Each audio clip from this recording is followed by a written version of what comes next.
Zazubaar, and welcome to this week's episode of The Demons from Outer Space. Joining me as always, Dylan McCandless. Hello all.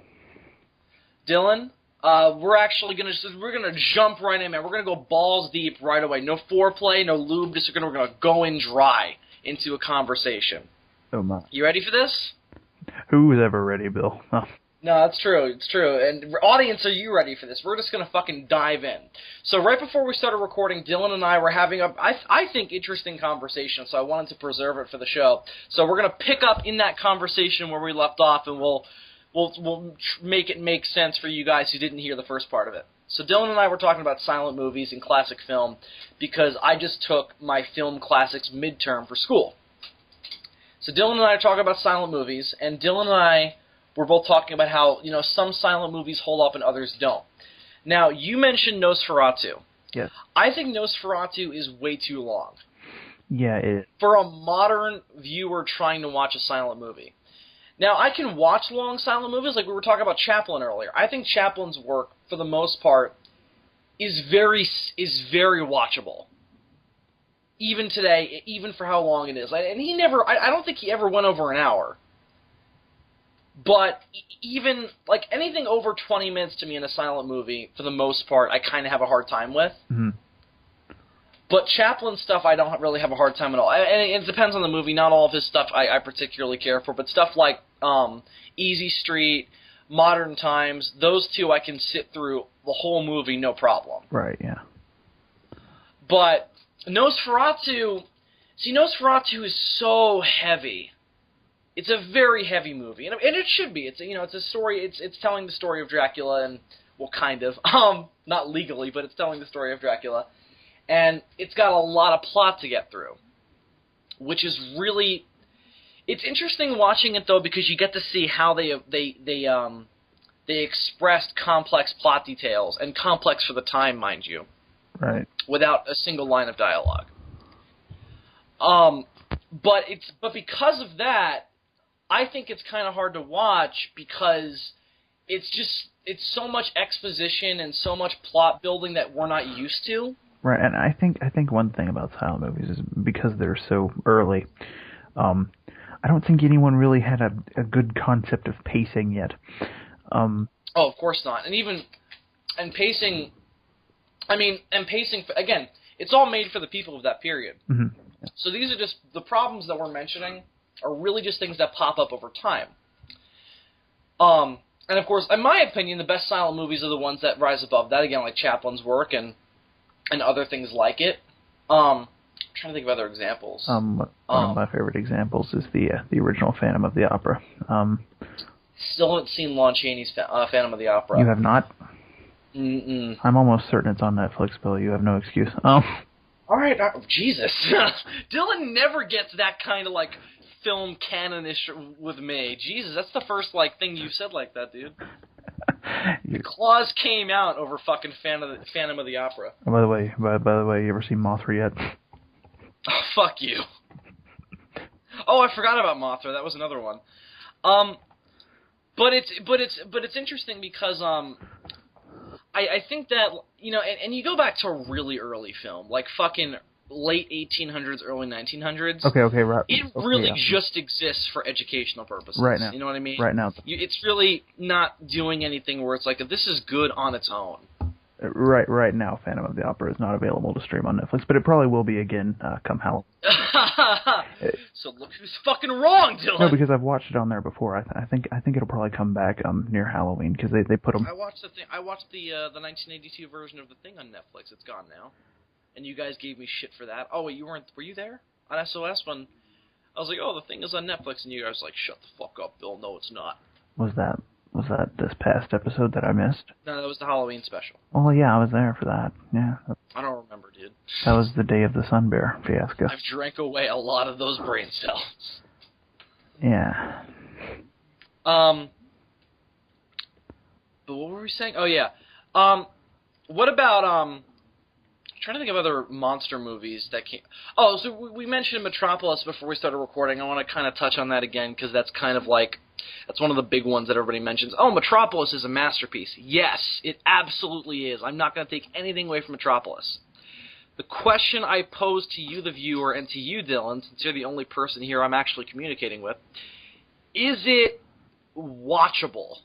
Is it an easy sit? Do you get the same out of it that somebody who was the pacing at which it's made was the pacing of the time? Are you asking if I think you can enjoy it in the same way that somebody from the time period could? Because obviously not. They would have... No, that's not my question. My question is more of, is it watchable as anything else, as anything more than the meaning of this is really strong, and for the time, what it's expressing is incredible?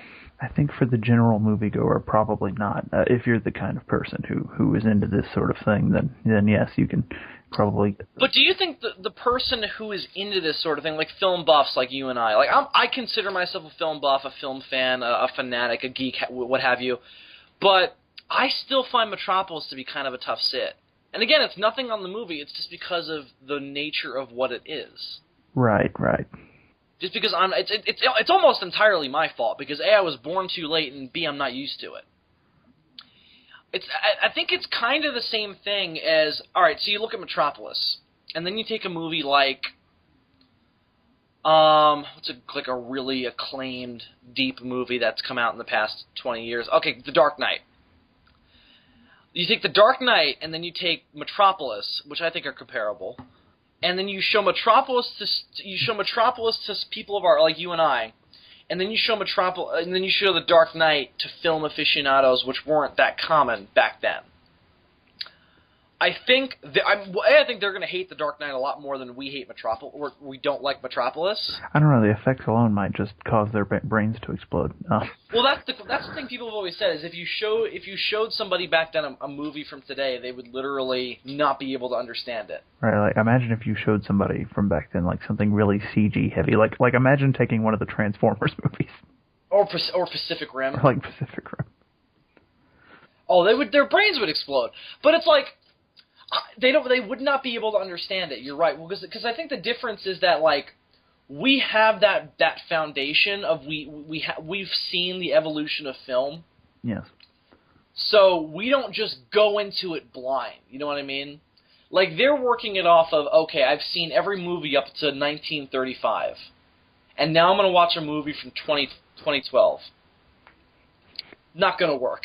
Take somebody who just got done watching Kong 33 for the first time in that time period, go back in your DeLorean, and then immediately after they get done watching that, show them 05.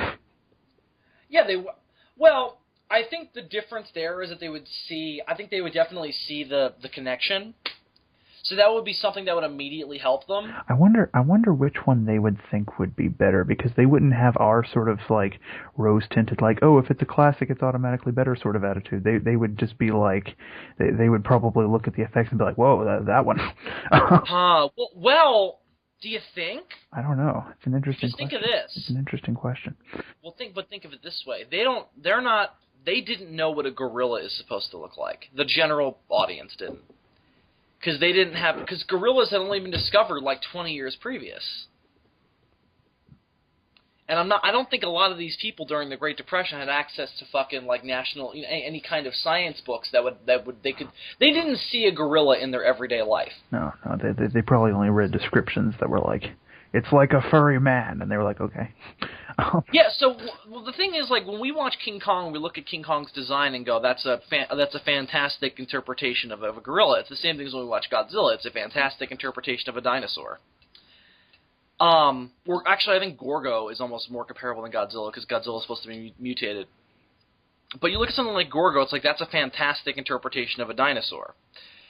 Same thing with Kong.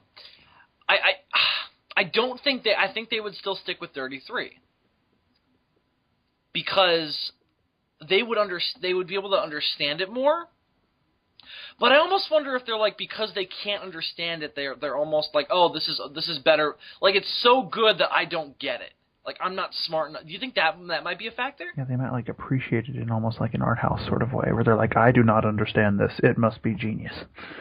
Oh, you know what? But even more interesting, I'm gonna play devil's advocate. But did they have that back then? We're going back into the 30s here. These were not people going to... Film critics were not a thing. Right. Well, they existed, but they were always like They were journalists in general. They were never just film critics. That wasn't a thing back then. Or if they were just critics in general, they would criticize theater, restaurants, any kind of entertainment. So I don't know if they have that stance. I thought that, when you first said that, I was like, oh, that's true, but I don't think they had that. They didn't have that perspective at that point. Well, because art houses didn't exist. Well, they don't have art house per se, but they do have sort of, how to say this? They have sort of artsier, like, you know, like with the rise of like German expressionism, they had a lot of things, like, you know, there was a lot of experimentation going on. But would, and I think we're mainly talking, I don't think a general audience would feel that way. Maybe a couple people, because you got to think of it this way: seeing those movies was a pain in the ass. Yeah. I mean, you would have to go all over New York to find a theater, and you know, let's use the city of New York City as like a bottle for this situation. I think that they would have to, you know, they're going to have to go all over New York City to go to independent movie theater. Well, they were only independent movie theaters back then, for the most part. So you go to an independent movie theater, and maybe they'll have what's a German expressionist movie, like The Cabinet of Dr. Caligari. Right.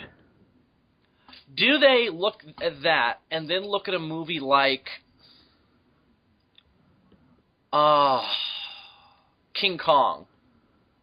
No, because that's weird. That's a weird comparison because they're both horror movies. It is a strange comparison. It's also, I'm trying to think of like a really like artsy fucking movie that was no fantastic elements whatsoever, like dead reality. All right. You take a movie like, perfect. You take a movie like M, which is another Fritz Lang movie. And then you look at King Kong. I don't know if they would have that same reaction where they're like, this is a higher class of film, this is highbrow, and King Kong is lowbrow. Because I think their perspective is they're both the same thing because they're both moving pictures. There's no difference. Yeah, it's a strange hypothetical to try and draw anyway. But, well, it's almost impossible for us to answer because we have very little, we have no connection almost to that time period without modern perspectives clouding our judgment of that. The only way we could answer this question would be to actually build a time machine and go back and grab some fellow with his handlebar mustache and show him some modern films. Yeah, because it's also not like we could walk up to like we go find a 95-year-old man who isn't insane, and we ask him, when you saw M and then you saw King Kong, was there any difference in the class of film to you? I don't think he'd be able to give you an unbiased answer because he's now had 80 years of experience with films with film culture, so his perspective cannot be the same. Right, yeah. You're right. The only way we can, in my opinion, correctly come to some sort of hypothesis of what this would be to call up the Brooklyn Doctor and be like, yo, take us back to 1933 and we'll go find somebody who watches M, then watches King Kong. Do they think there is a difference? Also, we want to see if we can make their brain explode, because... Yeah, we want to see if that's a scientific possibility, if we show them... Well, I think the other thing is, how are we showing them Transformers? If we pop it up on an iPhone, they're immediately not going to be able to understand it. That's the first bit. If we showed it on a projector, that's different. Okay, so let's say that... Here's another hypothetical. We're not a hypothetical. This is almost completely inarguable. It's almost just fact. If I whip out my iPhone to a guy back in 1933, and I'm like, okay, let's watch Transformers 3. Assuming it's not the person with the time phone from the Charlie Chaplin picture. No. I'm going to whip out my iPhone and show you Transformers 3. Everything I just said, they don't understand. They don't have that in their lexicon. Yeah, what is a Transformer, other than, what's an iPhone? I don't even know if they had, Transformers per se, not, like... No, they didn't. They didn't even have the... I'm not talking about the transforming robots. I'm talking about the electrical things. No, I don't think they had those yet either. What did they... Electricity was extremely rudimentary. It was all big cables that you could easily connect. Giant That's why blackouts were so common back then. Giant Tesla coils on every roof, no. No, not that bad, but it was very... New York City was like, when you compare the two, it's like New York City was like, okay, New York City back then was like Iron Man's first suit he built in the cave. And today it's like the Mark 42. Where it can like come apart and come back together, and each part fucking runs individually of itself. That's a cool feature, but I think it just made the armor weaker. Anyway. It did. It absolutely. I mean, they all had that, though. They all could come apart. Yeah. Right? Yeah, I think they all... Well, they were all... They all fell apart anyway. Yeah. At the end of the movie. I still like the I one... rewatched Iron Man 3. I still like the one from the Avengers that comes out as a missile and then attaches to him. Like, I'm gonna... How pissed were you that wasn't the armor? And we're like... I don't know. I just... Iron Man 3... I've rewatched Iron Man 3 recently. It is a lot better than I remember it. Is it? That being said, the more I think about it, the less I like it in other respects. Like, there's so much good about that movie. A lot of good shit going on. And when you're watching the movie, aside from the whole Mandarin thing, it's very easy to overlook any other thing you may not care for because of how good Tony Stark's characterization is and how good his character arc is. Yeah, the movie has this strange way of, like, you enjoy it while you're watching it. It's after you walk away and you start thinking about it that you get pissed off. Well, my whole thing... Well, okay, the thing that pisses me off the most is the ending, when you go back and think about it, because it's like... I don't understand. Maybe I'm not smart enough to understand it. Maybe I'm like the guy back in 33 watching fucking Transformers on my iPhone, but I don't understand what Iron Man 3's ending is trying to say. It's almost like they're trying to be pretentious, like they're trying to pull like a Chris Nolan, like he wasn't the Iron Man that they needed, but he was the one that they deserve, or some shit like that. So here's my question. So Tony Stark goes through 2 movies learning about responsibility and learning about, being a better person. And in Iron Man 3... the first hour is demonstrating that he is not the same character from the first movie. At all. They're almost 2 completely different people. The basis, who he is fundamentally the same. He's not Superman all of a sudden, but he is fundamentally a different person. Right. And I don't...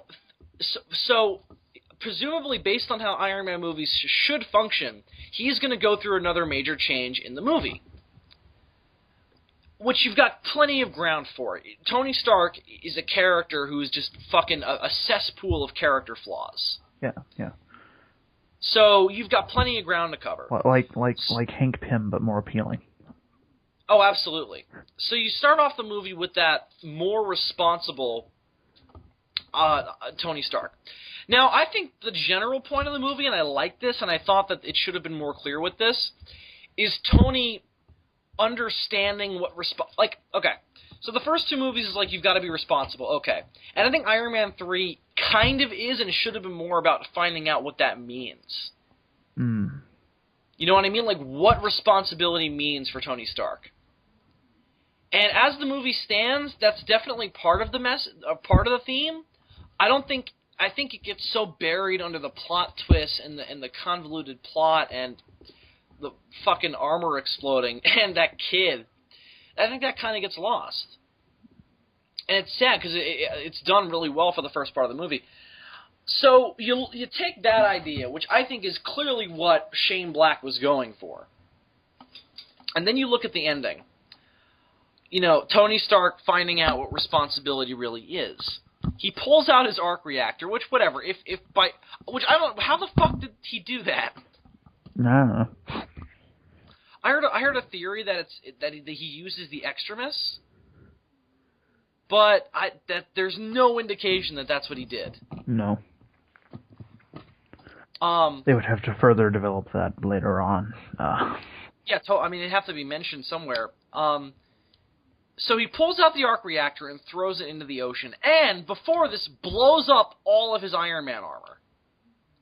Does this mean he's not going to be Iron Man anymore? No, because I think we know that's for a very fact clearly what the ending is implying. But we know very well that he's going to be in the next movie. Oh, he's going to be fucking... They've got a whole other Avengers sequel to do. He's building suits. Though my theory is that he's not going to make it out of Avengers 2 alive. I don't think I think Tony Stark's going to die. You do?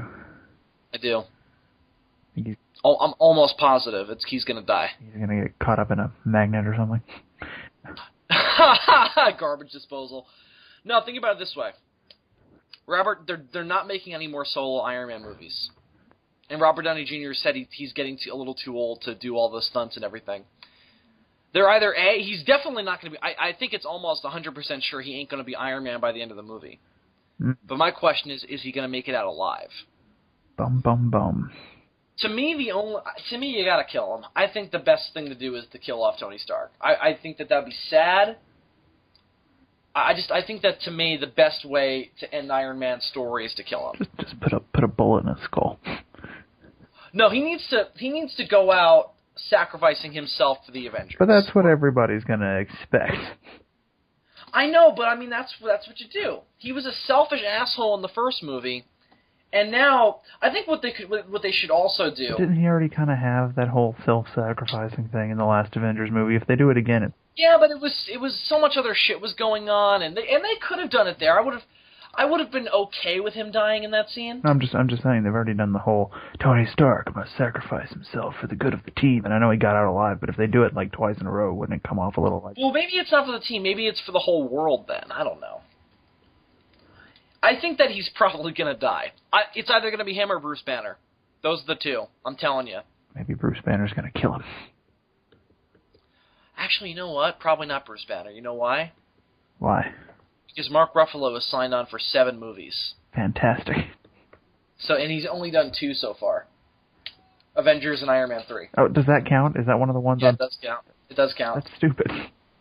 Well, it's the same thing as Chris Evans being signed on for 9 appearances as Captain America. And I mean, and the contract is always open for renegotiation. Yeah, and that's just the starting thing. He had that little moment in which, if you show that to any actor back in 2007 for a superhero franchise, they're like, "What are you, fucking crazy?" Wait a minute. But does his appearance in Thor 2 count, seeing as how he was not actually appearing as Captain America, but he was appearing as Loki, pretending to be Captain America? It does count. Well, if I was the lawyers at Marvel, I'd be screwing him on that one. But anyway. Well, my whole thing is my theory is that he was just shooting Winter Soldier next door and he just popped by for a visit and they were like, "Hey, be in the movie," because it literally could have been any other Avenger. It could have, yes. Though I think he was scared to be Tony. Mm. I think Loki is scared of Tony Stark. You know what I mean? Yeah. Because all Loki has is his wit, and the only person who can outwit him is Tony Stark. Well, and he couldn't have done Hulk because that would require too much more CG on the movie budget. So he could have done Bruce Banner though. He could have done Bruce, but Bruce already had the. He could have been Hawkeye. No one cares for Hawkeye. No one wants to be Hawkeye. My little brother is like obsessed with Hawkeye and is like, "Why isn't there more Hawkeye stuff?" And I was like, "Because he's a background character and he always has been." Well, he's got his own series right now, and supposedly it's really good. Yeah. Yeah. I don't know. I never found the whole bow and arrow thing interesting. Like even Green Arrow was interesting to me for other reasons. I think you should totally do a movie if it was him and Black Widow, like as a team, like going on like some sort of Shield mission, them together. Or him and Captain America. Or possibly. He's probably going to be in Cap 2. I mean, we know Scarlett Johansson is. Hey, he's got to get his appearance in somewhere.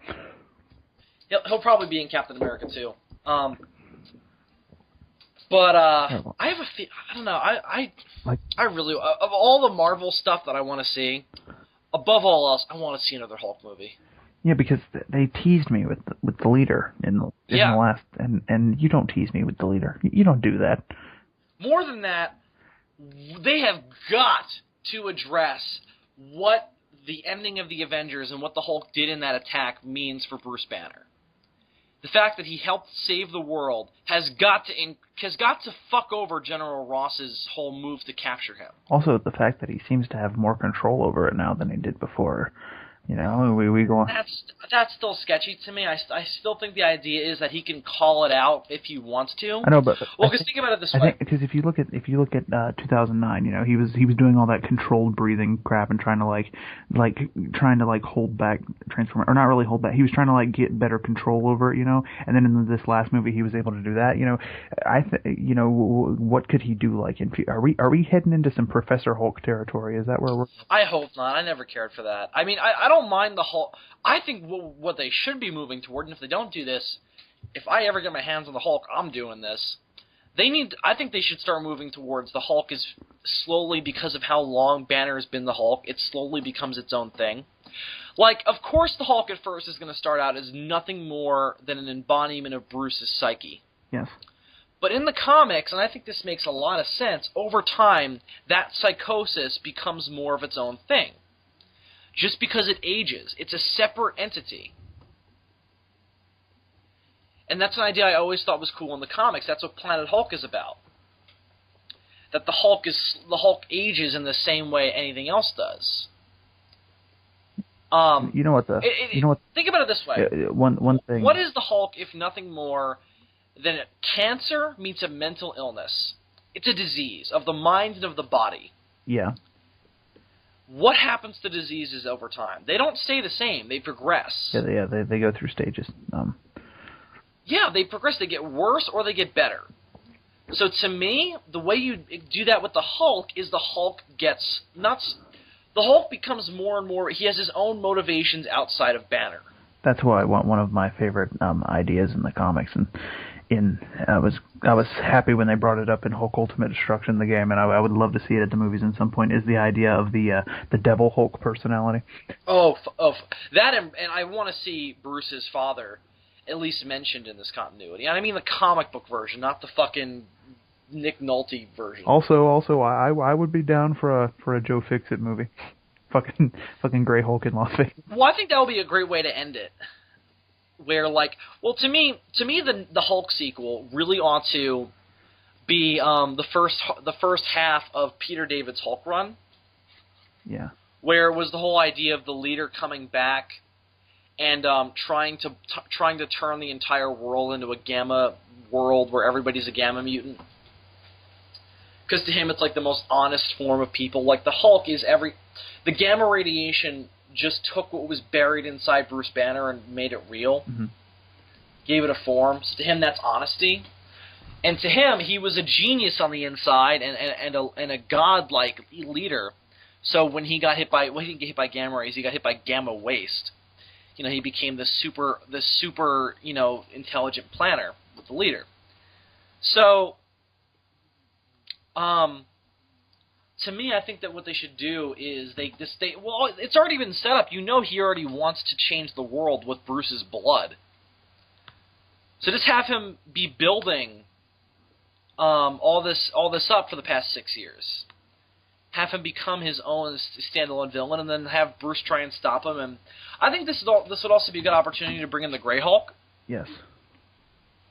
Because what you could do is you could have the leader be able to manipulate gamma diseases. So what he ought to do is fuck with Bruce's mind and bring out another Hulk. Because he creates a Hulk who's a little bit more evil than the Green Hulk is. I've always liked the idea that there are the idea of the multiple Hulks, because it's like each one represents a different submerged piece of Banner's psyche. Right, and what the Grey Hulk to me is always represented is the idea of Bruce getting back at his father and everybody else's abuse of him as a child by becoming a worse version of it. Mm-hmm. So think of it this way. Your father is a complete power-crazed asshole. He beats you and your mother, has a major superiority complex, and does nothing except to advance his own goals. What is the Grey Hulk in the comics? The whole story, he's trying to kill Bruce Banner and just become the dominant personality. Right? Yeah. As multiple personalities have been known to do in the real world. Mm-hmm. And by the end, he does that. He doesn't kill Bruce Banner, but he buries him with the gamma bomb. And becomes the dominant personality for a time. It only lasts 5 issues, but he does succeed. And at one point, he tries to take over an alternate world.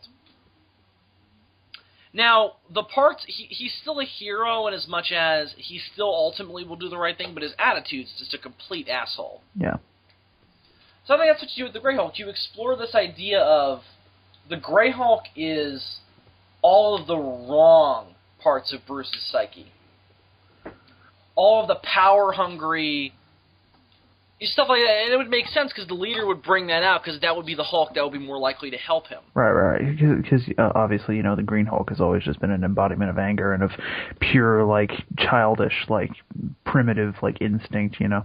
And so he's more, the Gray Hulk, and something I've always liked about him is that he's a bit more complex in that way. He's got, you know, complex motivations and shit.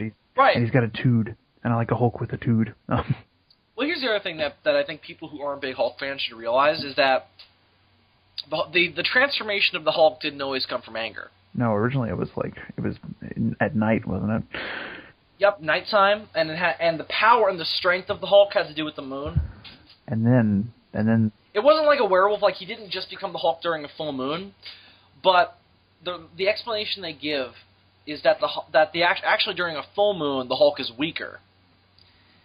And that the reason is because the less sunlight that's bouncing off the moon to hit the Hulk, the stronger Banner's persona is. Because that radiation is interfering with the radiation that's inside Banner's mind. So the idea is that the less amount of radiation that's present, the stronger the Hulk is. Right. So it's kind of a reverse werewolf thing. There's so many, like, Joss Whedon said, I love Joss Whedon, and he's kind of right in this. Well, he's right in this in the way that they set him up in that universe, and that the reason why the Hulk is a hard character to pull off is just because he's a rampaging monster. It's absolutely true. So, it's kind of hard to do a status quo Hulk movie where it's just Banner turning into the Hulk when he gets angry, because it's like, you know, that gets old quick. So what you have to do is you have to throw a couple... Like, the reason why the TV show gets boring at points is because that's what it is every episode. Yeah, I was about to say to Joss Whedon, you know, try doing that for season upon season. Yeah, it gets old really quick. Like, there are some, you know, like fucking... Like, the best episodes of that show is when they're fucking with the status quo.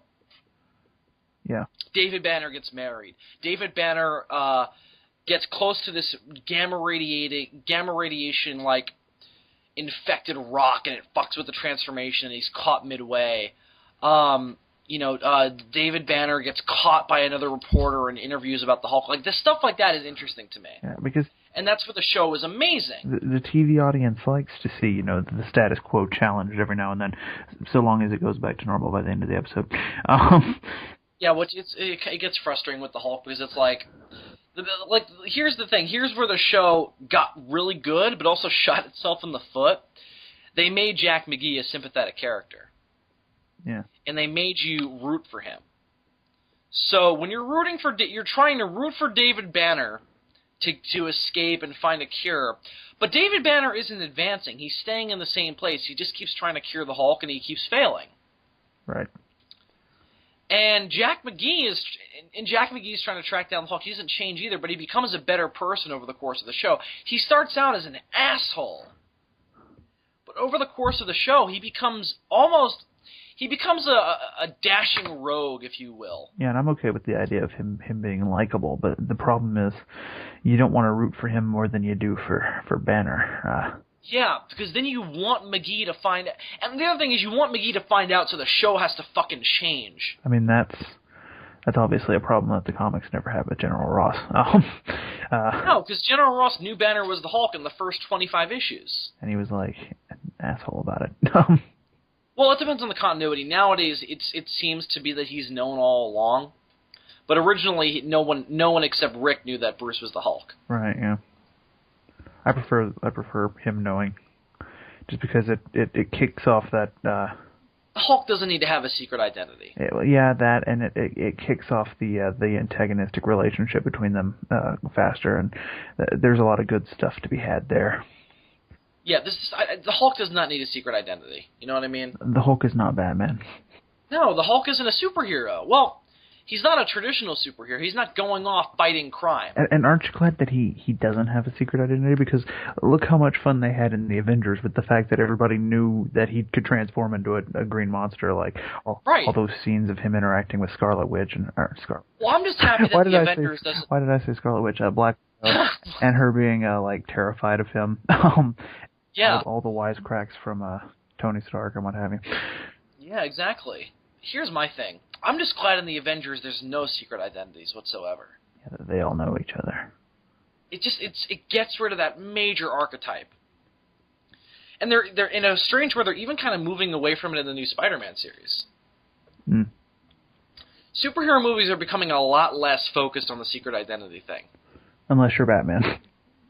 No, even Batman. Like, how many people fucking know in The Dark Knight Rises that Bruce Wayne is Batman?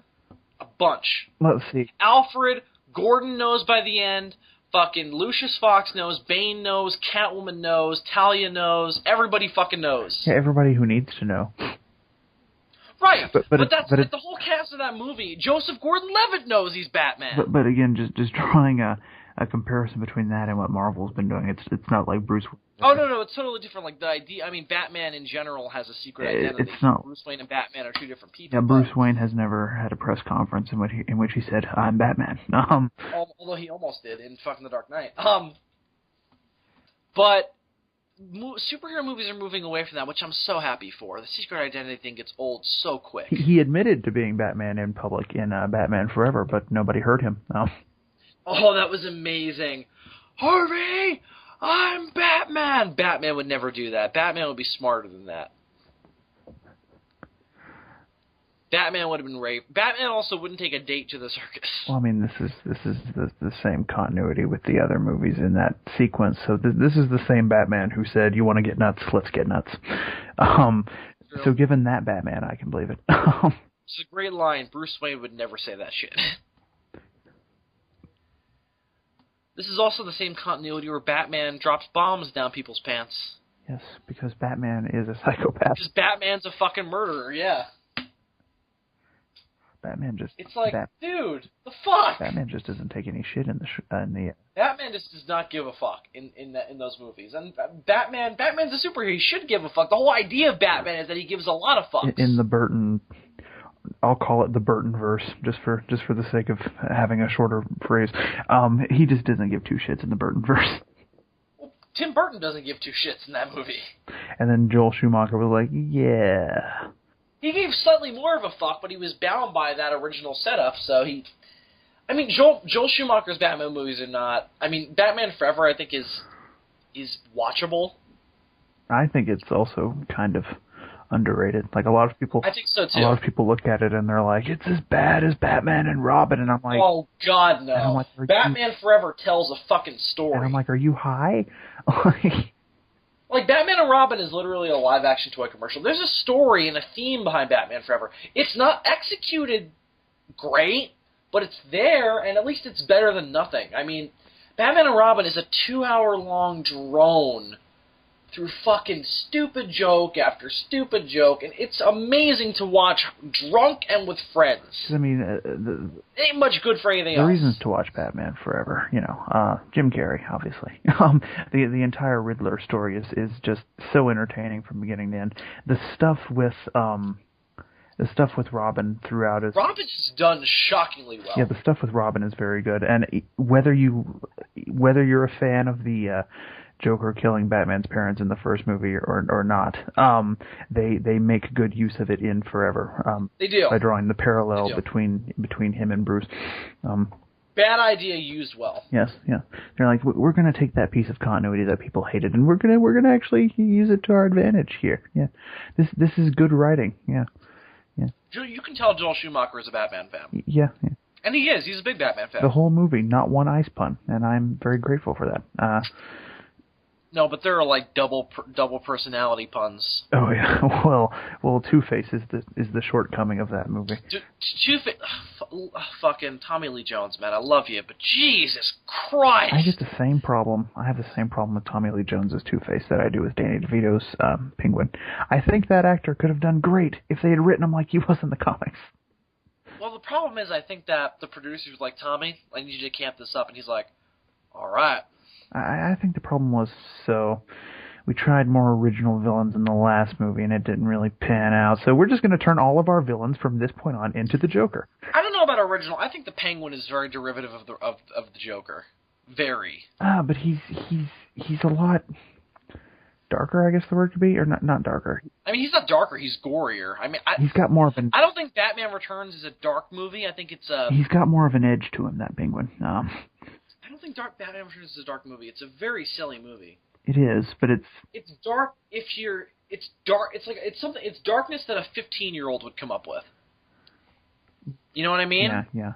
There's no dark ideas in it. I mean, what? You abandon your kid inside of in a crib and drop him down a river? That's fucked up. But you know what that sounds like? But by comparison, it is a fairy tale. That's something out of a fairy tale. By comparison, it is darker than the previous movie, though. Yeah, but darker how? It's darker visually. It's darker like it has a gore in it. It's a little bit more risque, but it's not. Like, the whole question here is, how do you define darkness in film? I don't know. I think what I'm trying to say is that the character of the Penguin, to me, comes off a little bit darker than Jack Nicholson's Joker, just because, Jack Nicholson's Joker is like, he's going to kill you, but he's got a smile and everything. Penguin's just like, I will fucking bite your nose off. And well, Penguin's a little bit more. He's grittier. It's going to sound like Penguin's more serious. He's grittier. Like I said, he's got more of an edge. He's got an edge to him, that Penguin. And I think part of that is the setting. It's all in a sewer. He looks like a monster, which I think is another thing that really amplifies him over the Joker in terms of being different. Yeah. Like, Jack Nicholson's makeup is very, very it's basic Joker makeup. But then how would you then look at Catwoman in that movie? I think she's crappy. But in terms of being different from what they had done before. In terms of, like, comparing her to the Joker? Yeah, like with the... Oh, in terms of villain, she's better than the Penguin is. I mean, I think Michelle Pfeiffer does, again, another actress who could have done an amazing job, but god damn do I not like her in that movie. First major issue. The arc of the comics of Batman trying to convince Catwoman to, stop with this life of crime is so shittily handled in that movie that I can't appreciate it, because here's the thing. In the comics, Selina Kyle isn't insane. No. She's just she lived a shitty life. She was also never nippled by magical cats. She more does the whole... Where does that come from? I don't know, man. Well, I think the whole thing is Tim Burton's never fucking read a Batman comic, so... Clearly not. I mean, I just have problems with filmmakers who try to make a movie out of something they don't respect anyway. Yeah. Like, I know Tim Burton claims that he likes The Killing Joke, but Alan Moore doesn't even like The Killing Joke. So, like, if you don't like Batman, don't make a Batman movie, man. Just don't. Don't make a Batman movie, man. Just don't. You're going to do nothing but bad things. Don't make a bad movie. And 89 is still entertaining at points, but I don't know, man. I just don't know. I don't have a popular... My opinion is very unpopular for those movies. Yeah. I don't... The only one I like even kind of is Forever. It's just not Batman to me. No, it's a different brand. Visually, they're amazing. It's a different brand of Bat. I look at it like an Elseworlds book. It's a 90s film interpretation of Batman in every sense, and that's fine. It's good for the time, but I don't know. And I'm saying these now. If I would have saw 89 when I was 89, I didn't see 89 until late in life. Yeah, see, that's a problem. That's a movie I would have seen as a kid and probably loved. Let me tell you, if you've got nostalgia for 89, it is just fantastic. Yeah, I don't. I have vague nostalgia for both that and Batman Returns, but I have a lot of nostalgia for Batman Forever. Mm. See, Batman Forever was actually the one that I saw last. That was the first one I saw. And I was like, That was when I still thought Batman was bitten by a radioactive bat. Because I remember, I was like, I was a bit older when I finally got around to seeing Forever, and I was like, why does everyone hate this movie so much? Yeah, I don't know, man. I loved Batman and Robin the first time I saw it. Oh, well, me too, but I was also like 5, so.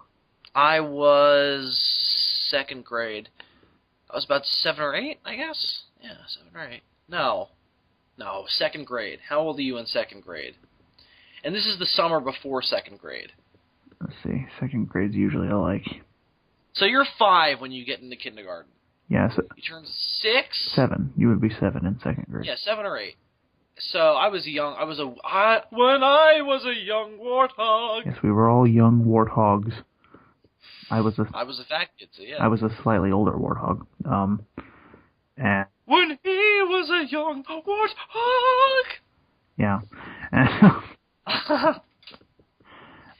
The fuck was I saying? Oh, the first Batman thing I ever saw was the animated series. See, for me, it was that, yes, but also the movies, and by the movies I mean all of them except Forever. I don't know why it took me so long to see Forever. I think just because we didn't have a VHS copy of it until later. It was that and those movies growing up was what I knew Batman from. What'd you think of Begins when you saw it for the first time? How old were you? Begins? Let's see, I saw it in theaters. What year did it come out? 2005. 2005, so I would have been... That's the same year as King Kong, so I would have been 10. Oh boy, let's see, 2005. Wait, 10? Wait, if I'm turning 20 this year, I'll just subtract 9. What's 20 minus 9? 11. 11. I was 11. So we're 10 and you and I are close in age. So yeah, we're 10 and 11. We're 10 or 11. So I see that movie. I fucking rocked my cock, man. It was awesome. I loved the hell out of it. I was a little confused for a while going into it because I was not aware of the fact that it was you thought it was a prequel. I didn't know it was a reboot. I thought it was a prequel. And up until a certain point, it works pretty well as a prequel. Not really. I mean... Well, just the beginning of it. I mean, it's a typical Batman origin, so it's like it could really work for any version up until they start making their own, when they bring in the Scarecrow and everything. And, like, Joe Chill, and you're like, oh. Yeah, at this point, it becomes different. So, Dylan, changing gears. Yes. A lot of Godzilla shit happened this week. Yes. A lot of Godzilla shit has been happening since the new trailer came out. Yes, there's a second trailer, first of all. Yeah, there's a new trailer. It is amazing. International trailer. It is fucking glorious. I will refer everybody to a certain image from South Park. Yeah, indeed. It's not as good as the second one, just because the pacing is a bit different, and it's not as well paced in my opinion. It's a little bit like bad. It's a little bit. It comes off as being different parts of different. Like, you know how the first two trailers is a building like narrative to the images? Yeah. I don't think the international trailer has that. It's just kind of like random scenes from the movie stitched together. Yeah, kind of. Now, the random scenes are fucking fantastic. Yeah. But it's a little bit... It comes off as being a shorter trailer. Let me ask you this. Out of the first two trailers, do you like the second one better now, or do you still prefer the first trailer that was released? I think the first one is more coherent. It's a little bit more... Well, here's the difference. The first one is a mood piece, and the second one is more of a full-fledged trailer. It's like, look what we're going to do. Well, the first one is like, here's what we're going for, and the second one is like, this is what it is. Yeah. I like the second one more just because it reveals more, but I think overall as like a little mini story, I think the first one's a little bit more clever. Because it succinctly tells its own little mini narrative in that 1 minute. Right. However long it is. The second one tells an overarching narrative, but it's all building up the movie. Like, all you get out of the first one is, fuck, Godzilla's back! Yeah. Second one's like, alright, what's going on with Godzilla's return? And I feel like this new one is kind of even more so than that. Like, it's literally just like, we're just going to show you some more stuff that's in the movie. Yeah, and that shot, man. You know what shot I'm talking about. All right, you all know what shot we're talking about. It's the shot everybody's talking about. But just because I feel the need to explain everything. It's the shot, man. Godzilla moving through the fog. It's the shot. Oh, God, was that amazing. I was immediately reminded of 84. If that's his entrance in this movie, I will be so happy. Like, Like the first time you... Well, do you think they're going to do the origin and flashback? Like, I don't know. Probably more than likely. If that's his entrance, like if that's the first time we see him like 100% on screen, I would be cool with that, because that would be an entrance up there with Terror of Mechagodzilla's entrance. No, I think the first moment he's going to be on screen is in both trailers. That shot with the flares. Mm. I have a feeling that's going to be because the fog shot, it's not all him. Like, he's still shrouded. Like, you can't tell detail. Yeah, but it's a quick like cut of the shot. For all we know, it could go on a little longer, and he could like break through the fog. No, but I don't think that's his first appearance. No, I'm just saying it would be amazing. Though, and this is getting into spoilers, but I think I know based on what I've read that his first attack is Hawaii. Hawaii. Which does make sense. I mean, it's like it's America's connection to Asia. In a way, right? I mean, Godzilla versus Pearl Harbor. Okay. Yeah, indeed. I know that his first attack is at Honolulu, so I'm assuming it's from that scene. So maybe it is I don't know. Maybe it is his first appearance. Dude, I mean, I just want to see this movie. I just want to see it. I'm so done with the speculating. I just want to see it. Right. We've got less than 2 months, man. Oh, I can't believe it, dude. And they're gonna fly by. March flew by. March is gone. March got fucked up the ass. March. The big event that we're all waiting for is fastly approaching. I am, of course, talking about Transformers 4. No. Oh, of course, yeah. I don't even want to fucking... I'm done. I'm not seeing that movie for sure now. I had a reason to maybe see it. That reason is gone. I might rent it. I might steal it from the internet. I might get it for like $1 from Redbox. Just to say that I've seen it. In 25 years, get it out of a bargain bin. Just so that when fellow Transformers fans are bitching, I can join in on the conversation. I literally have no interest. It's kind of the same thing, way I feel about it's kind of the same way I felt about Frozen. Everybody's talking about it, but I just don't give a fuck. Yeah, I don't. That's how I feel about the Lego movie. Yeah, but that's worth it. That's different. So I've heard, but I don't know. I don't want to. Well, I've heard a lot of mixed things. I've heard nothing bad about the Lego movie. I keep hearing mixed things about Frozen. My entire stagecraft class really thinks it's a piece of shit. You have? Because everybody I've ever heard talk about Frozen is like, oh, it's like the best Disney movie ever. No, I've heard a lot of valid complaints that it's a piece of shit. Oh. From sources that I trust. I know Andres wants to have sex with it, but I've heard mixed. I just don't care. It's not my kind of movie. Andres and that snowman are like buying a house together. They totally are. It's official. Andres is worth melting for. They're going to use that carrot in creative ways. Oh my! And he's listening to this too. Yes. Oh God. I just don't give a fuck about Frozen at all. It's just not my kind of movie. Yeah, I'm like, is there a giant monster in it? No, I don't care. I don't go to see Disney movies anymore. I'll go to see Pixar movies. Occasionally, yeah. Depending on what it is. I'm going to go see The Incredibles 2, which they just announced this week. Did they? Yeah, I'm going to go see that. That I'm down for.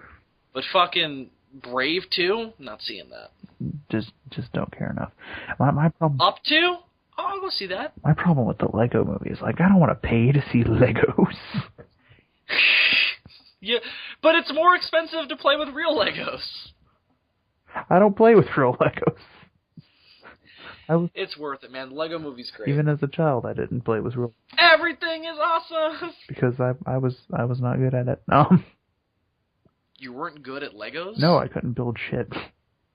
Why couldn't you just look at the fucking instructions? Because I'm a man, Bill. Because men. What? Because men don't read the instructions. No. I mean, that's true for everything except Legos. No, I was like, fuck your instructions. I never looked at the instructions for anything. I'm just like, what the fuck does this do? Yeah, this fucking thing goes in here, and then that goes in there. This is my own version of it. It's fine. It works. I was not good at Legos. Now, Lego video games, the easiest things in the fucking world. Yes, I was fan. Oh, yeah, totally. I was good at those. I was in a nursing home, and I beat my great-grandmother in a game of Lego Batman. I was very proud of myself. I got 100% completion in Lego Batman, and I was a proud cookie.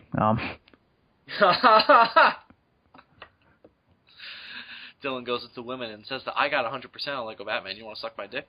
That is my pickup line of choice. Of choice. He's got a whole repertoire, though. Dylan's a real ladies' man. A real repertoire of Lego Batman pickup lines.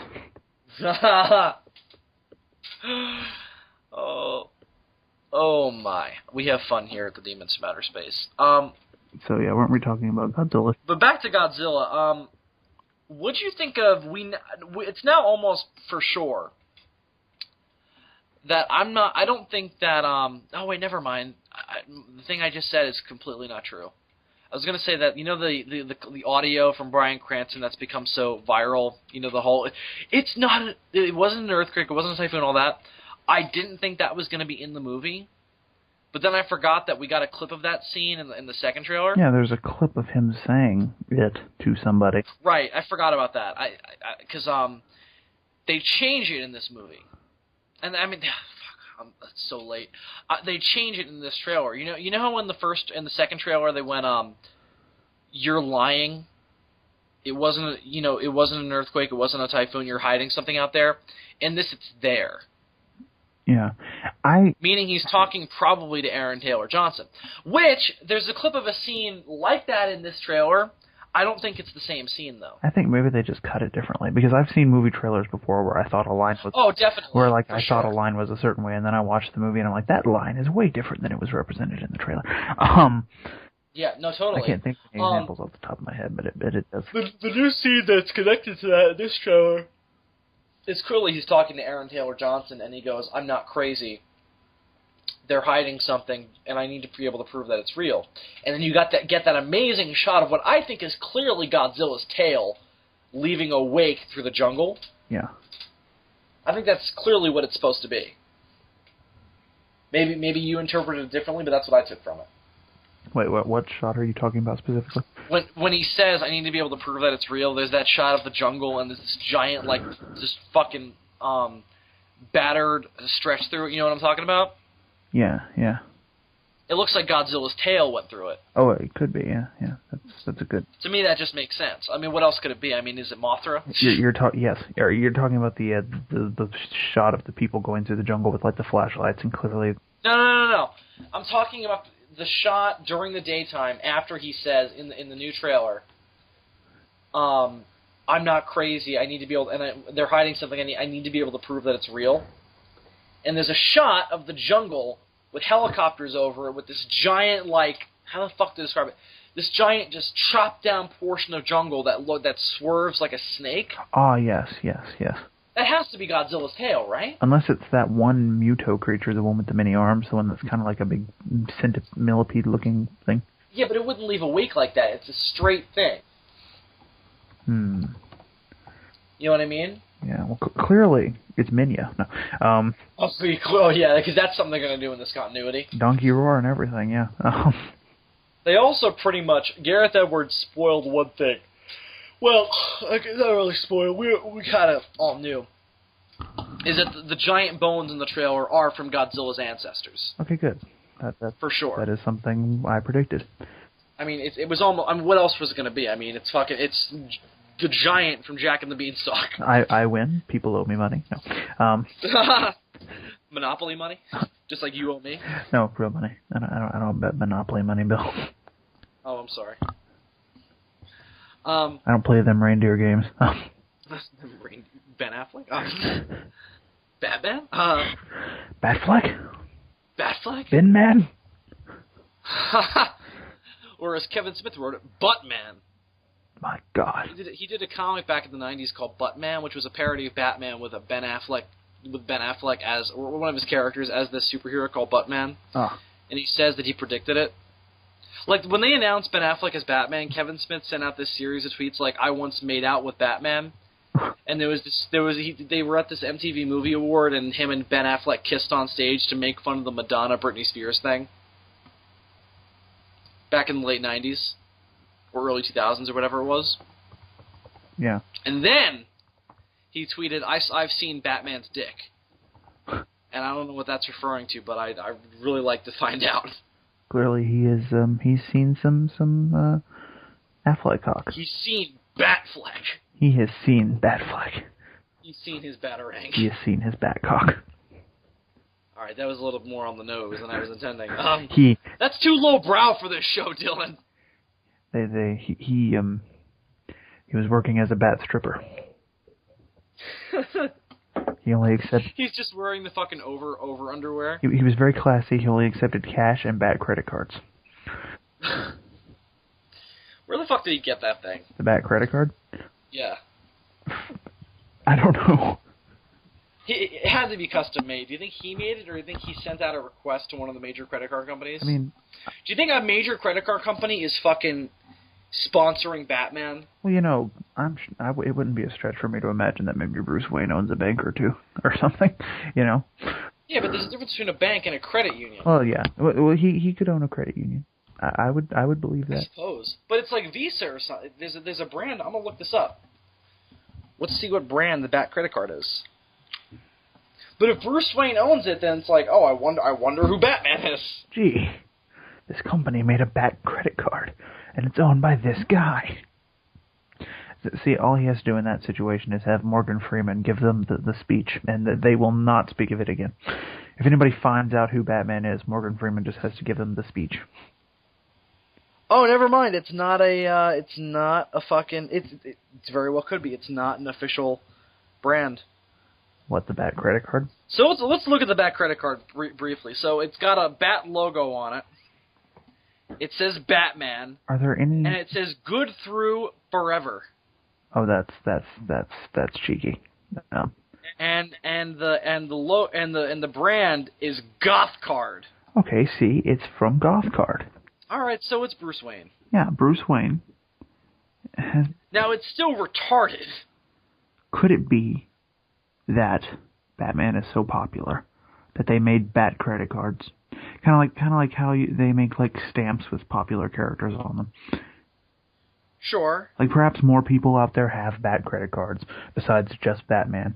I think that would make this whole thing a bit more believable. It's still stupid. It is still stupid.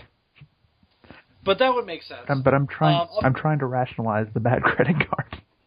So I want to jump back to the Godzilla stuff. We got the new trailer, which was pretty fucking sweet. We got a little bit of a better look at the flying Mutos. Yes. There's a closer... I mean, it's the same shot. It's a little closer, so we know it's not Rodan. It's more up close and personal. It's not Rodan. It doesn't appear... It's not Rodan. It doesn't appear to be the giant condor. Nope, or the giant claw. Sadly enough, no. It is not the giant claw. Or Batman. Or Batman. Or Gigan. It's clearly its own thing. Or Gigan before the surgeries. Or... The surgery, like he got plastic surgery to look like that. Yeah. Or metal surgery, I suppose. He was like, hey, I don't like the way I look. I think I'm going to turn myself into a fucking like. Do you think that Gigan's claws are made of space titanium? It would be my assumption. That's amazing if they would have said that. Gigan's claws are made of. Would have been amazing continuity. The problem is, space titanium hadn't been thought of yet at that point. No, but I'm saying, like, go in retrospective, like, look back and go, oh, they were made of the same metal. Yeah, well, what if they had seeded space titanium in that? What if after Terror of Mechagodzilla they had made, like, another movie that, like, bridged all that alien invasion shit together and made, like, one huge fucking blowout? Oh, God, like a war over Earth? Yes. That would be amazing. The Keelax versus the Spacemen versus the Exilians versus the cockroaches. And you think of a good reason why they all want to get their hands on Earth, and boom, you got yourself a story. Well, the way I did it in a fan fiction I wrote once was that they were all terrified of Godzilla, and basically the idea was that Earth is so important because it's not a fully developed civilization in their eyes because they're all space the space nation. Space cultures. Yes, I was about to say they're all space age. So to them Earth is still unlocked potential. They're all space nations, and more than that though, The idea is that it's happened so many times that Godzilla's name has kind of become a name associated with fear throughout the galaxy, and that and this kind of spoils my whole origin for Gigan I wrote, is that there's an alien race that specializes in building monsters for takeover. And their proudest achievement was Gigan until they sent Gigan to Earth to kill Godzilla, and he failed miserably. So then they built Megalon.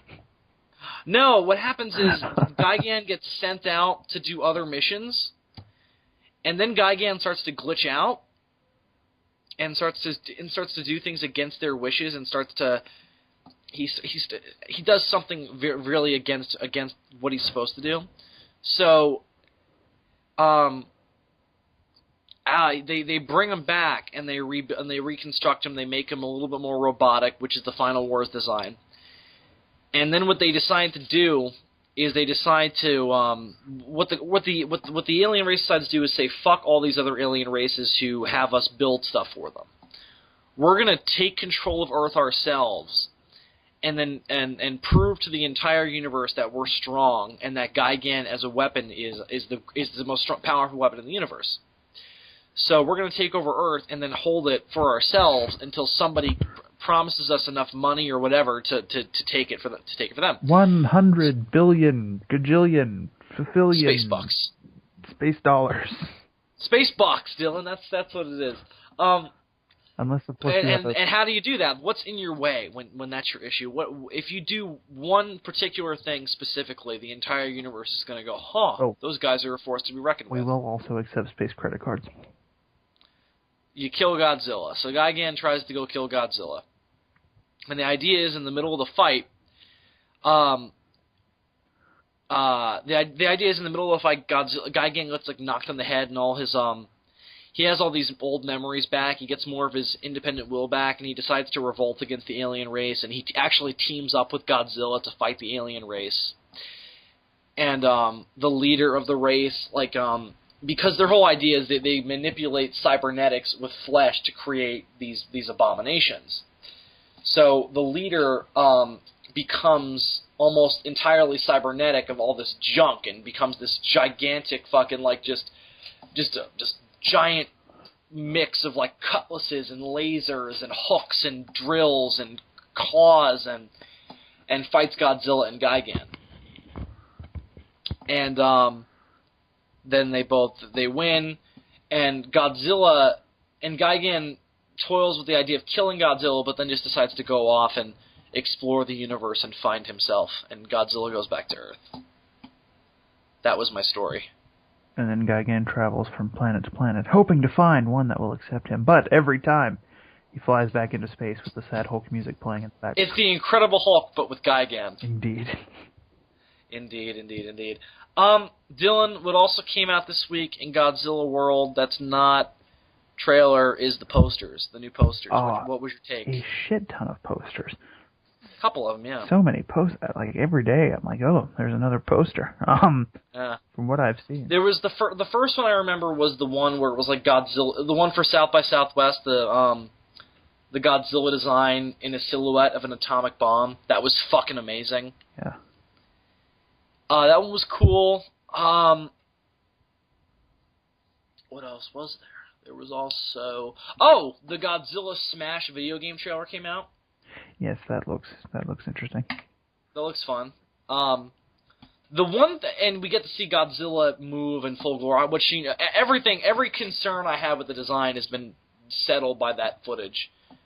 Because if he moves and acts anything like that in the movie, then we've got no problem. Here is, I think, my favorite of the posters that I've seen so far. And the other two posters they did was the one with the tail, where it's going through a city, demolishing it. And then there's this one, which is Godzilla with his back turned, the military has flares on him, and it's a very Millennium Godzilla shot, in my opinion. It's a beautiful poster. It is beautiful. Fantastic. He looks very Millennium Godzilla, though, don't you think? Especially with his back turned. You can clearly see in the background that building that I always had to defend from aliens and save the Earth, and I fucking hate that mission. This is San Diego, right? Or San Francisco, rather? Yeah, I believe so, yeah. Yep, there's the Needle building. Oh yes, and here's the tail poster. I also really like the tail poster. Yeah, I like this one a little more, but I like the tail poster too. Also, another big thing, Dr. Serizawa is confirmed for sure. Yes. We saw they released a bunch of like character outlines, and Daisuke Serizawa was one of them.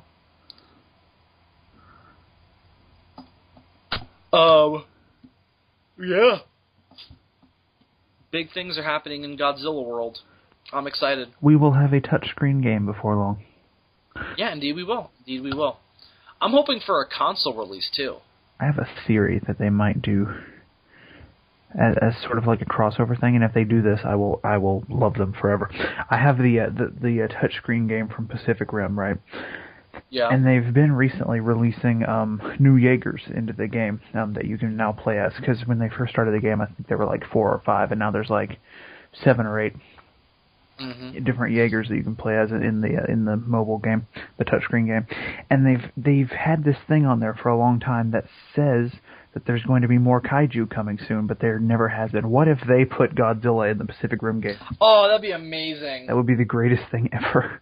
I mean, Toho would have to sanction it, but I see no reason why they wouldn't. And fanboys around the nation would jizz themselves with great enthusiasm. Oh, totally. Though I think Godzilla is a lot bigger than the Jaegers, so you'd have to downplay his size. Yeah, they'd have to scale him down some. But in the game, like the Category 5 one that they fight at the end of the movie, whose name always escapes me. He's that one, yeah. he's pretty fucking big. He's bigger than all the other kaiju in the game. So I mean, if they made Godzilla like the size of him, I'd be okay with it. Yeah. I mean, there's still a chance, and a very slim chance, that we might see a Pacific Rim Godzilla crossover. I think if Edwards doesn't stick around I think if Edwards leaves the franchise at any point and they keep going with it, I imagine Del Toro will get control and he'll probably cross them over. I don't know if I want that though. I would be more okay with it if they didn't use this continuity. Yeah, see, that's the thing. I like Pacific Rim as its own separate entity. If they created a new continuity in which both of those things just happen to exist. No, I'm saying I don't think they should use the legendary Godzilla continuity. Right, yes. Well, I guess why not though? I don't know. If it's in the future, who cares? I don't know. I just like Pacific Rim being its own separate sort of thing. No, that's fair. That's fair. I would love to see it like as a comic or something. But think of it this way, Dylan. It's all about interdimensional cross rifts. Yes. Godzilla could come through the dimensional cross rift from that other universe. If they do it that way, which... It's totally possible. Why not? If they're already crossing dimensions, why not do it that way? Dimensional cross rifts have become a tad cliche. But anyway, yes, if they do it that way. Yeah, but I mean, but it's different in Pacific Rim because that's the whole that's where the kaiju come from anyway. So why not have Godzilla come from that? Yeah. But just come from the universe of the legendary Godzilla. Yes. You could even have it be intentional, where maybe there's like a remnant of the Masters from Pacific Rim, and they can't create new kaiju, but they can access other dimensions, so they'll like steal Godzilla as like revenge. What if the people in the Godzilla universe shoot Godzilla with Dimension Tide at the same time? Holy shit, that's fucking amazing! That would work amazingly. At the same time, in the Pacific Rim universe, some sort of experiment or something that somebody does causes the rift to open back up. But instead of bringing through the creatures from that were there before, it brings in Godzilla. What if they just did the Godzilla versus Megaguirus Godzilla? He's lost. They could. I mean, they'd never do it, but they could do that too. Have him come through. Fuck shit up. I want a comic book series of that Godzilla after that movie, like bouncing... Going around like Godzilla Odyssey, like Batman Odyssey, but with Godzilla. Bouncing around dimensions. Or didn't they do a thing like that with Hulk once where, he was... I don't remember... What's it called? What happened? It was a similar idea. Like I don't remember if it was. Was it like Sliders with the Hulk? Was it like Doctor Strange? Somebody sent the Hulk into because he was dangerous, tried to remove him from our dimension and sent him into. I read about this somewhere. It was in one of those. You mean Planet Hulk? No, not Planet Hulk. That's a completely different. Hold on. Oh, they sent him into another dimension. Oh, was this in the early 80s? I think so, yes. Yeah, Hulk got sent to this this prison planet. I just remember. I vaguely remember this, and he was. I have this issue somewhere in my collection. I remember reading about it in one of those big. Hang on. Those big. Let's see if I can find it really quick. Those big ultimate guidebooks from DK. You remember those things? Ow! Fuck, that hurt. Hang on one second. I'm gonna try and find this. Got that fucking book around here somewhere. Nah. X-Men, Hulk. X-Men, yeah. Carnage. Yeah, that would be an amazing series. Have Megaguirus' Godzilla bouncing from like dimension to dimension, having all sorts of adventures and hijinks. And, sure, why not? And each time hoping that the next leap would be the leap home. No. Sounds like Sliders. Where the fuck is this Hulk issue? I hope I didn't lose it. It cost me a lot of money. Godzilla walking into the ocean with the sad Hulk music playing. Dun, dun, dun, dun. You could totally do that with like the end of like Terror of Mechagodzilla. Sure. Practice SAT. That sounds like it would go together like Perfect Strangers and Octopussy. I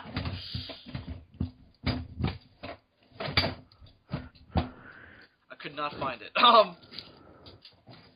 But I vaguely know. But yeah, do that. Like have Godzilla bounce around from dimension to dimension.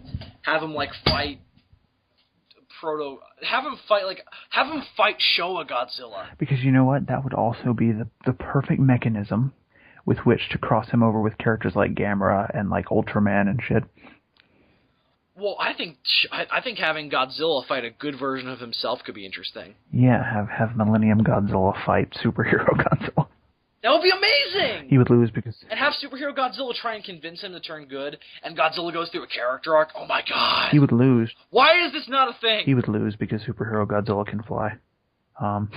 Oh yeah, that totally. Or he flies in the IDW series, too. You could do one where he winds up in one of the other alternate, like, Millennium universes. What if he wound up in the GMK universe? Oh, he gets his ass kicked. Because GMK monsters are fucking brutal. Well, the fucking GMK Godzilla is omega powerful, so he'd get his ass kicked. He is Kaiju Jesus. No, not Kaiju. He's Kaiju Satan. Oh yeah, good point.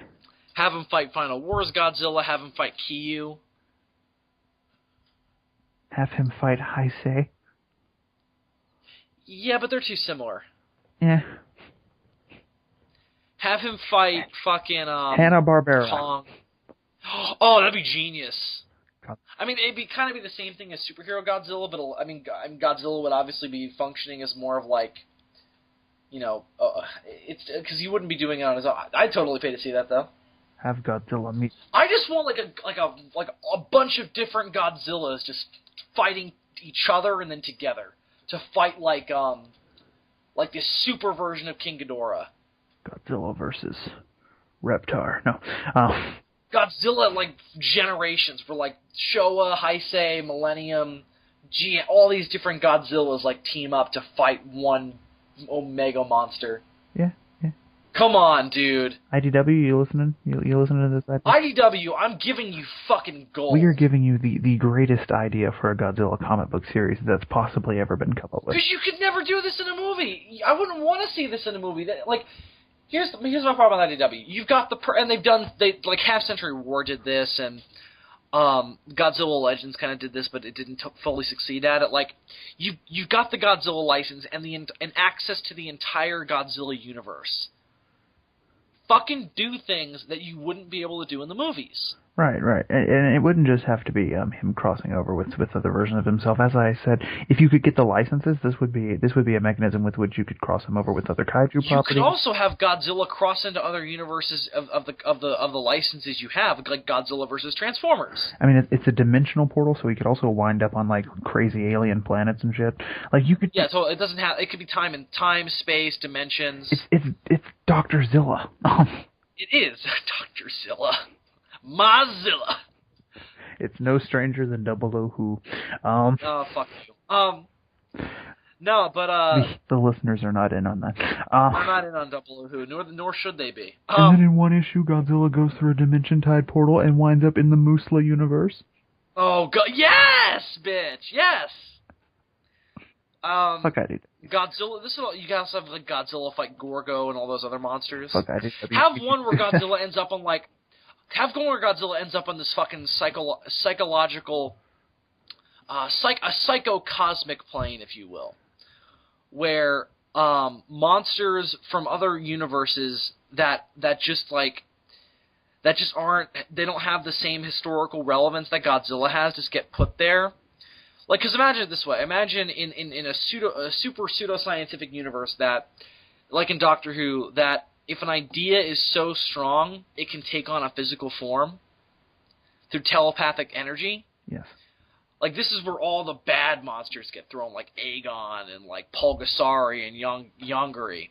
Have them all get thrown there, and just have this one scene where they all fucking attack Godzilla at once, and he just rips them apart. Well, you could have one where Godzilla goes to, like, some sort of, like, dream dimension and fights Gabra. You could have... Yes! You could have one... You could have one... IDW. Godzilla Odyssey. Fucking do it. If they don't, we need to write it down. We should do it! And, Godzilla winds up in a little town in the USA called Angel Grove. Oh, I just came, dude. Have Godzilla show up in the X-Files universe? Oh. You wouldn't have a good fight there, but you have, like, a conspiracy like, they just crossed over X-Files and Transformers, so why the fuck not? This could be the vehicle with which I could finally cross Godzilla and Attack on Titan. Well, yeah, totally. It's alternate universes. You can do anything. Right. Godzilla and Planet of the Apes.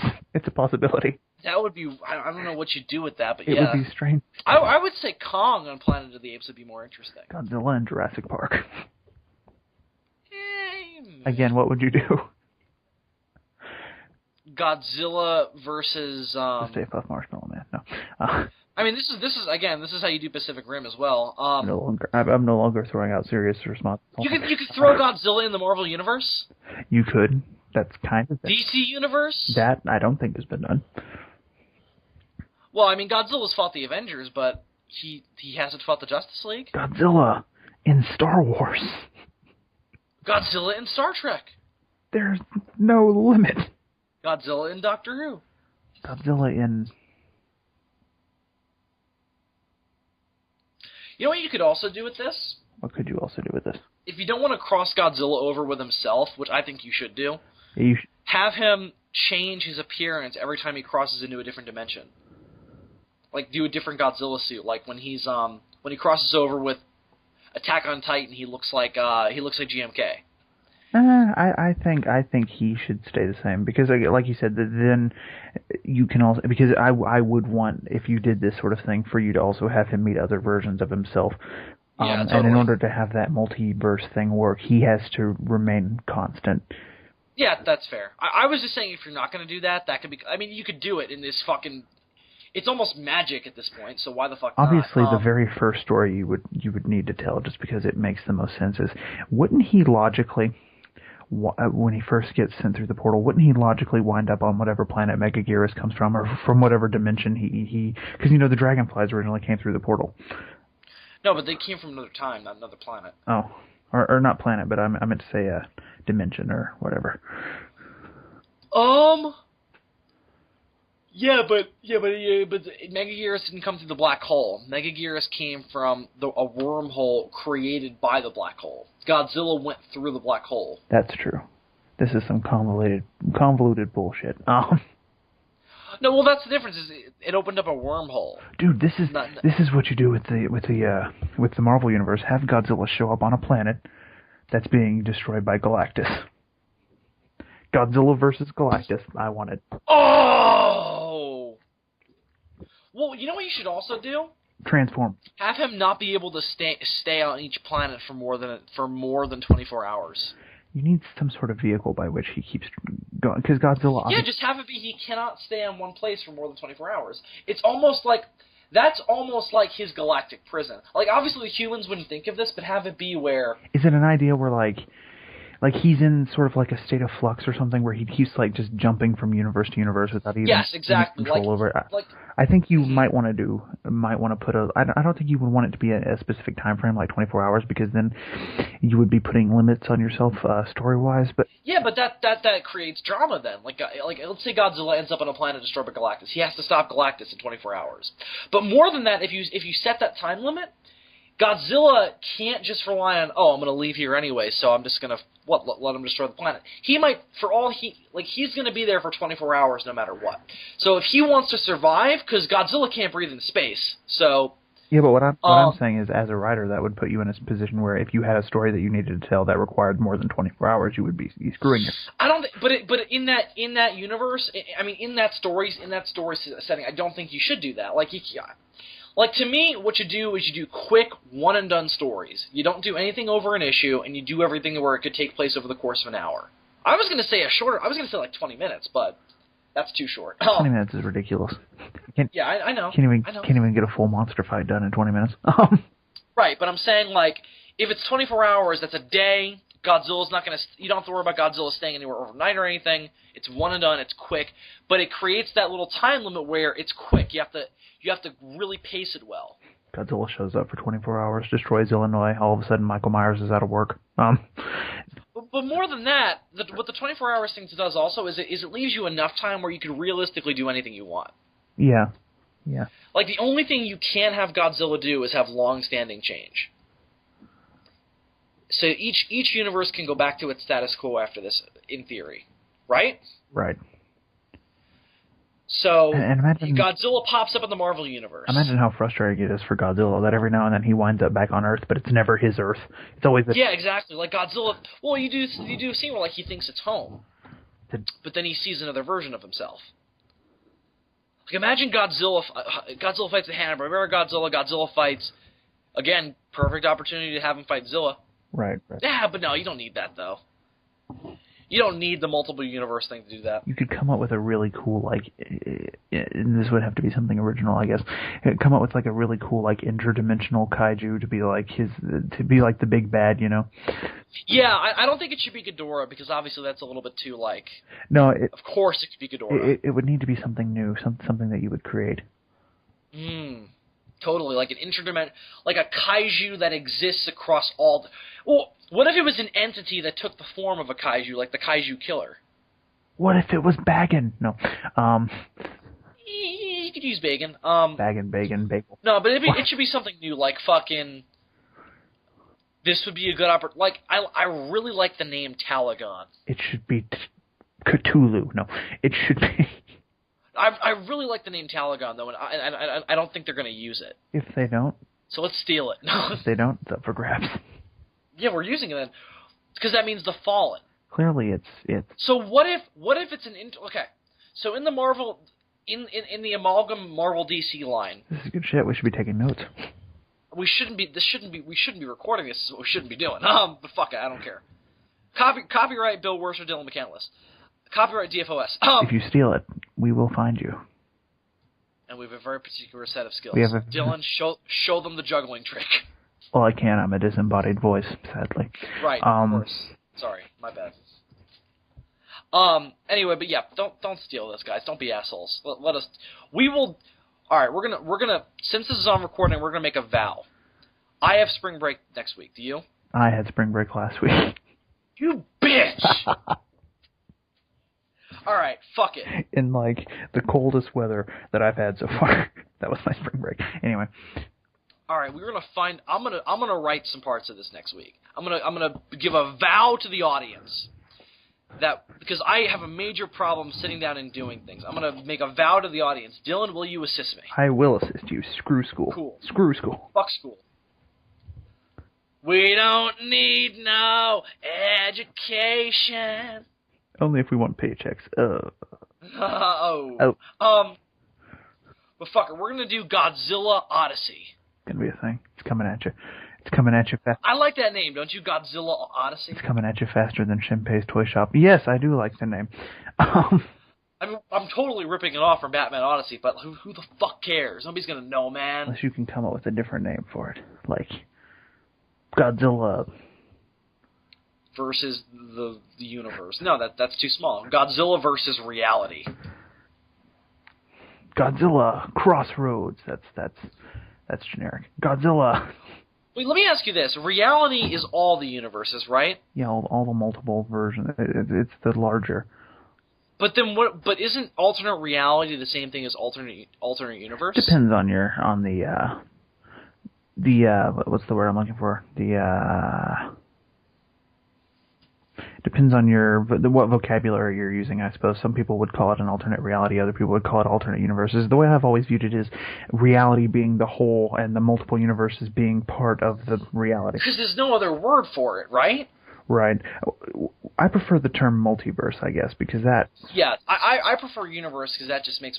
Because to me it's like, we don't call the universe reality. Ooh, what if you... We call it the universe. What if you called it Godzilla Multiverse?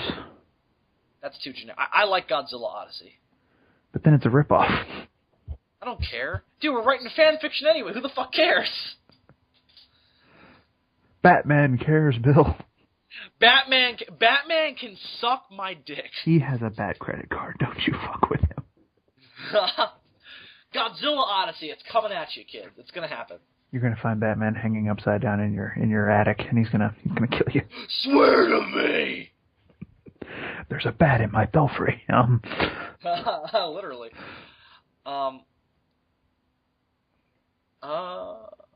Dude, but yeah. You cross them over with Transformers. Yeah, we could do that, but we don't have to. Let's just do what we want. If we don't have a story for it, don't do it. Like, you want to do Attack on Titan? Oh, I will come up with a story, Bill. You want to do Godzilla versus Transformers? I don't know. I'll see if I can come up with something. If you can't come up with something, don't do it. Only do it if it's interesting. I'm gonna do Godzilla versus Galactus. I know you do that. You came up with the idea. I'm gonna do Godzilla versus who? Who am I gonna do? You think who am I do? You think the first one we should do, just because it would be the one that would be the most popularly demanded, is Pacific Rim, or should we save that?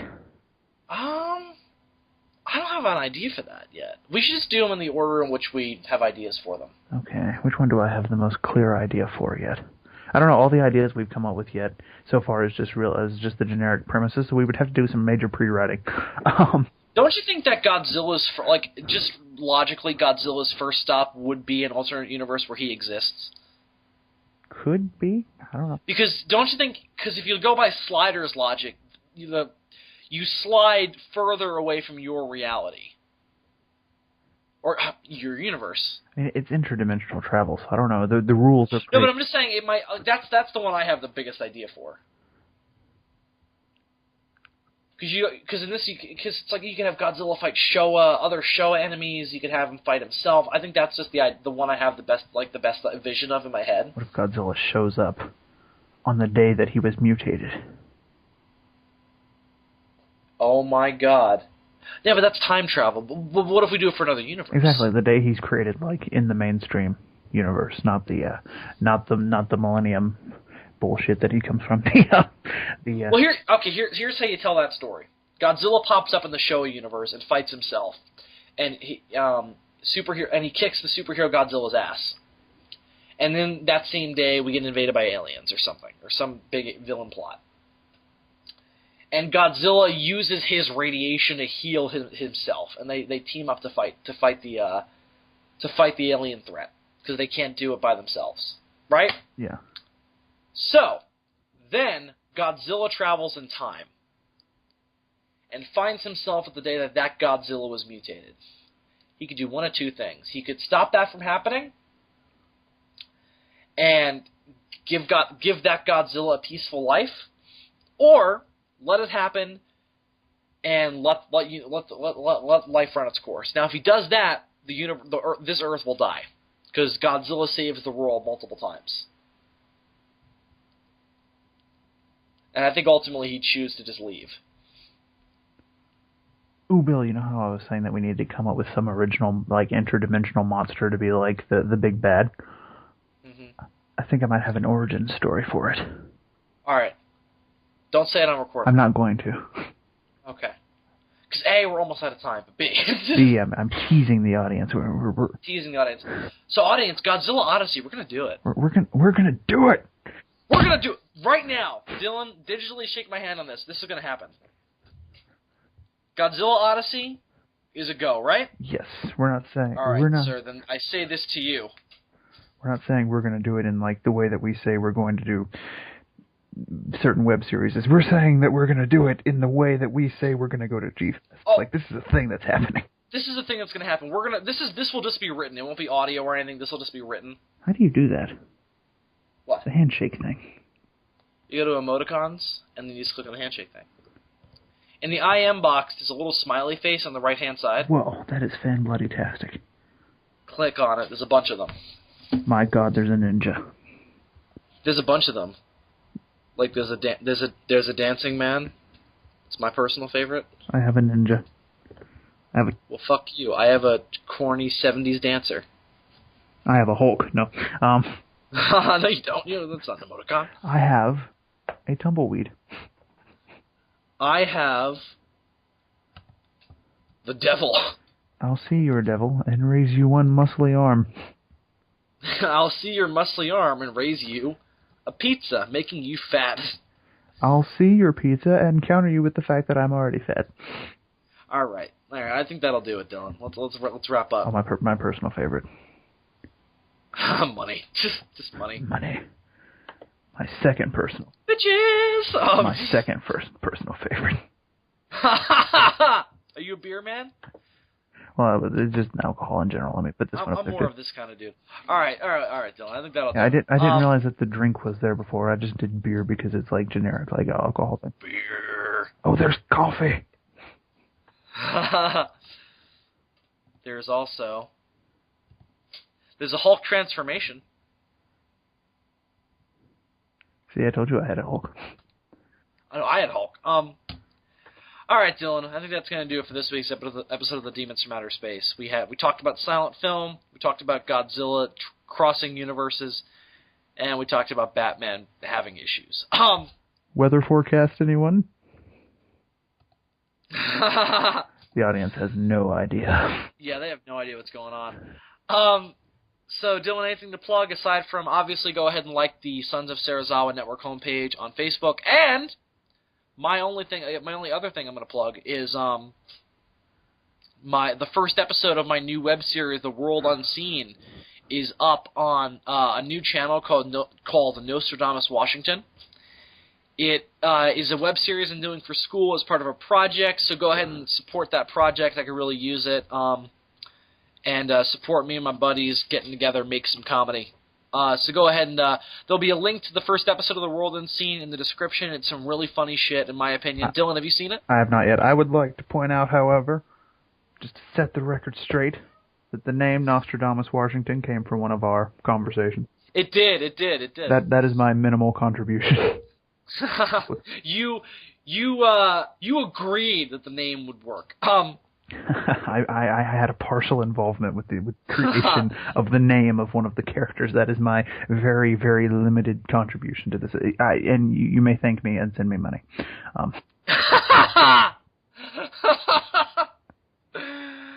Yes. Anyway, so aside from those two things, anything to plug? No. But just have your pet spayed and or neutered. A positive message for the youth of America. Stay in school, kids, or landmines will blow you up. Anyway. Anyway. Don't talk to strangers. Look both ways before you cross the street. And don't jerk off, otherwise the Mormons will get you. Anyway, until next time, I'm Bill Worster. Drink your drugs and don't do milk. I'm Dylan McCann, a.k.a. Super DM 64. And until next time, damn Germans! Damn it fucked up! Man!